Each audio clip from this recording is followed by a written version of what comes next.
हाँ जी, नमस्कार दोस्तों।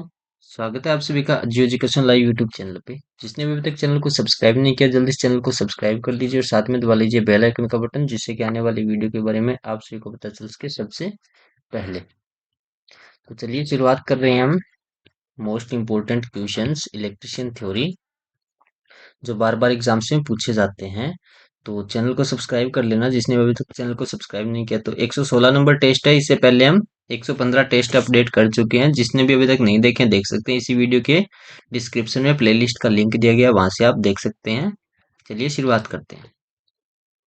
पहला हमारा क्वेश्चन है, a wire placed on the top of a transmission line X H, मतलब संचरण लाइन के जो शीर्ष पर रखा तार किस रूप में कार्य करता है? फेज तार के रूप में, न्यूट्रल या संचरण तार या बूस्ट संपर्कन तार? कौन सा तार होता है दोस्तों? यानी जो संचरण लाइन ट्रांसमिशन लाइन होती है, उसके जो सबसे ऊपरी भाग पर जो वायर होती है वो कौन सी होती है, उसको क्या माना जाता है? तो दोस्तों आपको नोट करना है, मोस्ट इंपोर्टेंट क्वेश्चन है ये। ग्राउंड वायर बोला जाता है इसको, क्योंकि वो बॉडी के साथ टच होता है हमेशा, सबसे ऊपर वाला वायर, जिसको अर्थिंग वायर भी बोलते हैं। नेक्स्ट हमारा क्वेश्चन है 2 नंबर। अब बात आती है, किसी विद्युत रोधक की पंचर वोल्टता का जो फ्लैश और वोल्टता के साथ जो अनुपात होता है वो 1 के बराबर होता है या 1 से कम होता है या शून्य होता है या 1 से अधिक होता है? तो दोस्तों इसका राइट आंसर हो जाएगा डी, यानी ग्रेटर देन 1, 1 से अधिक होता है। नेक्स्ट हमारा क्वेश्चन है 3 नंबर। अब बात आती है, संचरण तंत्र को कौन सा भाग फॉल्ट के लिए ज्यादा संवेदनशील होता है? अल्टरनेटर, ट्रांसफॉर्मर, सिरोपरी लाइनें या भूमिगत केबल? संचरण तंत्र को कौन सा भाग फॉल्ट के लिए ज्यादा संवेदनशील होता है दोस्तों? तो इसका राइट आंसर हो जाएगा सी, सिरोपरी लाइनें, ओवरहेड लाइंस, जिसको हम इंग्लिश में बोलते हैं। अब थोड़ा ध्यान से सुनिए। संचरण तंत्र में सबसे ज्यादा फॉल्ट होने का संवेदनशील ओवरहेड लाइन में है, क्योंकि इसमें फॉल्ट होने की संभावना 50% होती है। 50%, समझे आगे होगा आपसे को। ओवरहेड लाइंस में फॉल्ट 50% आते हैं, जो अल्टरनेटर फॉल्ट होते हैं वो 5% होते हैं। अल्टरनेटर के फॉल्ट्स कितने होते हैं? 5%। और जो पावर ट्रांसफॉर्मर्स फॉल्ट्स वगैरह होते हैं, यानी इनके अंदर, तो वो होते हैं हमेशा 7%। ये आपको नोट करना है। नेक्स्ट हमारा क्वेश्चन है 4 नंबर। अब बात आती है EHV, एक्स्ट्रा हाई वोल्टेज लाइनों की जो इंसुलेशन शक्ति मुख्य रूप से निर्धारित होती है स्विचिंग ओवर वोल्टेजों के द्वारा, त्वरित ओवर वोल्टेजों के द्वारा या पावर आवर्ती ओवर वोल्टेजों के द्वारा या गतिशील ओवर वोल्टेजों के द्वारा?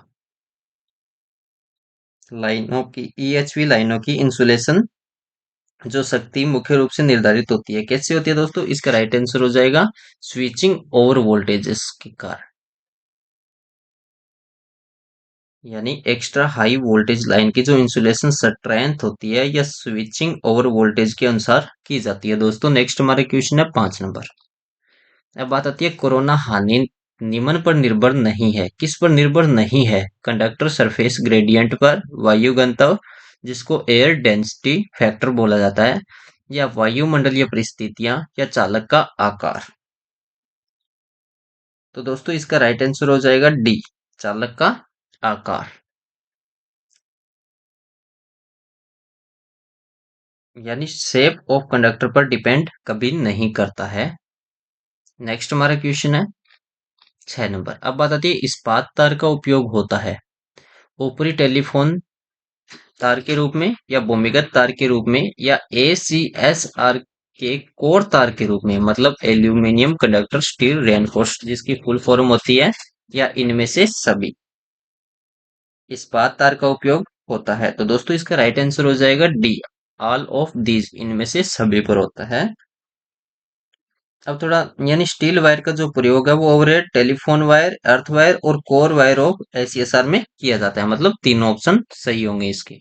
नेक्स्ट हमारा क्वेश्चन है 7 नंबर। अब बात आती है, ट्राम कारों को ऊर्जा आपूर्ति के लिए ऊपरी लाइन की न्यूनतम ऊंचाई होती है 3 मीटर, 6 मीटर, 10 मीटर या 20 मीटर? यानी overhead lines for power supply to tram cars are at minimum height of, तो दोस्तों इसका राइट आंसर हो जाएगा 10 मीटर, यानी सी ऑप्शन।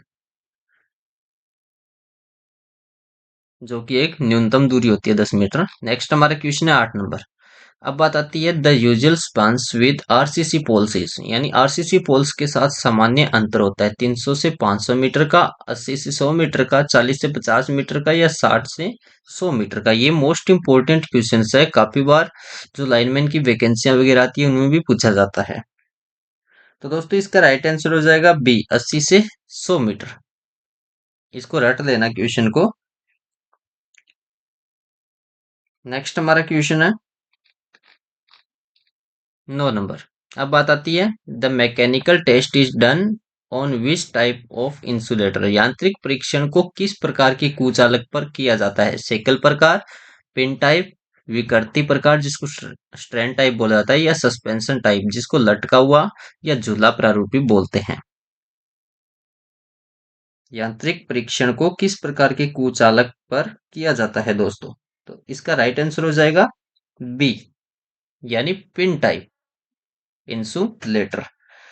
यानी पिन टाइप इंसुलेटर की एक डिस्क को 11 किलो वोल्ट, 11 किलो वोल्ट बोल सकते हो या 11,000 वोल्ट भी आप बोल सकते हो, तो के लिए डिजाइन किया जाता है।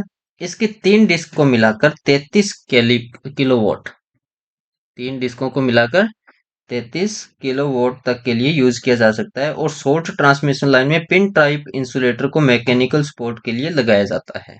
समझे, आ गया होगा आप सभी को ये क्वेश्चन। नेक्स्ट हमारा क्वेश्चन है 10 नंबर।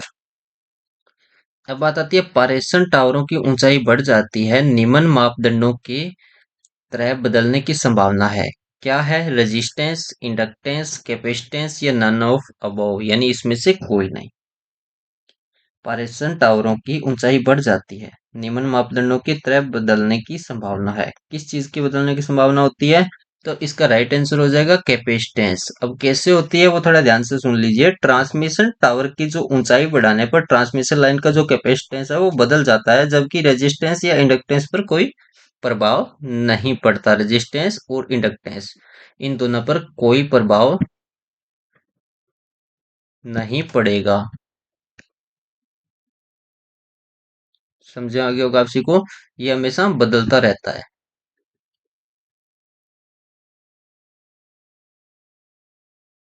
और इसका आपको ध्यान रखना है, कैपेसिटेंस मतलब सी बराबर होता है sigma zero, sigma R A, जो इसमें रेजिस्टेंस है, बटा में डी। नेक्स्ट हमारा क्वेश्चन है 11 नंबर। अब बात आती है पारेषण लाइनों के लिए इस्पात पोल को किससे संरक्षण की आवश्यकता होती है? दीमक, बोर, जंग, या उपरोक्त सभी। यानी टर्मेट्स जिसको दीमक बोला जाता है, या बोरर, या करोजन जिसको जंग बोलते हैं, या ऑल ऑफ अबोव यानी सभी ऑप्शन। तो दोस्तों इसका राइट आंसर हो जाएगा कोरोजन, यानी जंग। नेक्स्ट हमारा क्वेश्चन है 12 नंबर। अब बात आती है कोरोना या विसर्जन चिंगारी जिसको बोलते हैं प्रक्रिया धारा संचारण कर रहे दो तारों के बीच कब होती है? अधिक निकट रहने पर, अधिक दूर रहने पर, या उच्च विभवांतर रहने पर, या सिर्फ दिश धारा विद्युत संचरण पर। तो दोस्तों इसका राइट आंसर हो जाएगा सी, यानी उच्च विभवांतर रहने पर होता है हमेशा। अब थोड़ा सा इसके बारे में और बता देता हूँ। दो संचरण लाइन में चिंगारी हाई वोल्टेज प्रवाह से होगा, और लाइन के बीच की दूरी कम होने पर लाइन में चिंगारी प्रवाहित होगी। नेक्स्ट हमारा क्वेश्चन है 13 नंबर। अब बात आती है EHV पारेषण तंत्र में बंडल चालक प्रदान करता है इंक्रीज्ड इंडक्टेंस, रिड्यूस्ड कैपेसिटेंस, या इंक्रीज्ड कैपेसिटेंस, या इंक्रीज्ड वोल्टेज ग्रेडियंट। तो दोस्तों इसका राइट आंसर कौन सा होगा? अगर किसी को पता है तो फटाफट कमेंट बॉक्स में टाइप करके बताइए। एजुकेशन एजुकेशन को सब्सक्राइब कीजिए। इसका राइट आंसर हो जाएगा सी, इंक्रीज्ड कैपेसिटेंस। यानी EHV एक्स्ट्रा हाई वोल्टेज पारेषण तंत्र में बंडल चालक वर्धित धारिता प्रदान करता है, और धारिता प्रभाव के कारण प्रेषण सिरों की अपेक्षा संचरण लाइनों के अभिग्राही सिरों पर वोल्टता अधिक प्राप्त होती है, तथा धारिता के कारण लाइन संचरण दक्षता में सुधार होता है। समझे आगे होगा आप सभी को। नेक्स्ट हमारा क्वेश्चन है 14 नंबर। अब बात आती है corona losses in transmission lines are minimised when यानी परिसरण लाइनों में कोरोना हानियां कम की जाती है जब चालक का आकार घटा दिया जाता है या चिकना चालक प्रयोग किया जाता है या लाइन में तीक्ष्ण बिंदु बनाए जाते हैं या चालक में धारा घनत्व घटा दिया जाता है। यानी current density in conductor is reduced, D option. बताइए कौन सा राइट होगा इसका। पर्यटन लाइनों में कोरोना हानियां कम की जाती है जब, तो दोस्तों इसका राइट आंसर हो जाएगा बी, चिकना चालक प्रयोग किया जाता है, यानी स्मूथ कंडक्टर इज यूज्ड। इसको नोट कर लेना, इंपॉर्टेंट क्वेश्चन है।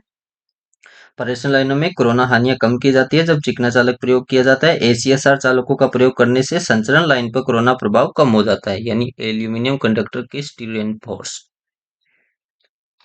नेक्स्ट हमारा क्वेश्चन है 15 नंबर। निम्नलिखित में से कौन ओवरहेड लाइनों में इस्तेमाल किए जाने वाले इंसुलेटरों को सहायता प्रदान करता है? क्रॉस आर्म्स करते हैं या आलंब करते हैं, या शार्प जिसको बोलते हैं, या कंडक्टर, या फेज प्लेट। निम्नलिखित में से कौन ओवरहेड लाइनों में इस्तेमाल किए जाने वाले इंसुलेटरों को सहायता प्रदान करते हैं दोस्तों? तो दोस्तों इसका राइट आंसर हो जाएगा क्रॉस आर्म्स। यानी ओवरहेड लाइनों में इस्तेमाल किए जाने वाले इंसुलेटरों को क्रॉस आर्म्स द्वारा सहायता प्रदान किया जाता है। और क्रॉस आर्म्स सिरोपरी लाइन प्रणाली में आलंब के साथ कसी गई वह क्षैतिज भुजा होती है जिस पर ठोस विद्युत रोधक कसा लगाया जाता है, तथा सिरोपरी लाइन चालकों को क्षैतिजिक स्थिति में साधने वाली ऊर्ध्वाधर युक्ति को भी आलंब बोला जाता है। समझे आगे होगा आप सभी को ये क्वेश्चन। तो दोस्तों आज की क्लास आपको कैसी लगी? धन्यवाद आप सभी का इस वीडियो को देखने के लिए। प्लीज इस वीडियो को ज्यादा से ज्यादा लाइक कीजिए, हमारा भी हौसला बढ़े। और इस वीडियो को ज्यादा से ज्यादा शेयर कीजिए आपके पास जितने व्हाट्सएप टेलीग्राम ग्रुप है उन सभी में, ताकि हर स्टूडेंट को पता चल सके इन लाइव क्लासेस के बारे में। मोस्ट इंपोर्टेंट क्वेश्चन है, हर एग्जाम के लिए महत्वपूर्ण है। अजू एजुकेशन पर जुड़े रहने के लिए सब्सक्राइब कर लीजिए और टेलीग्राम ग्रुप को ज्वाइन कर लीजिए। धन्यवाद दोस्तों, आप सभी का दिन शुभ हो। जय हिंद, वंदे मातरम। Next test next day.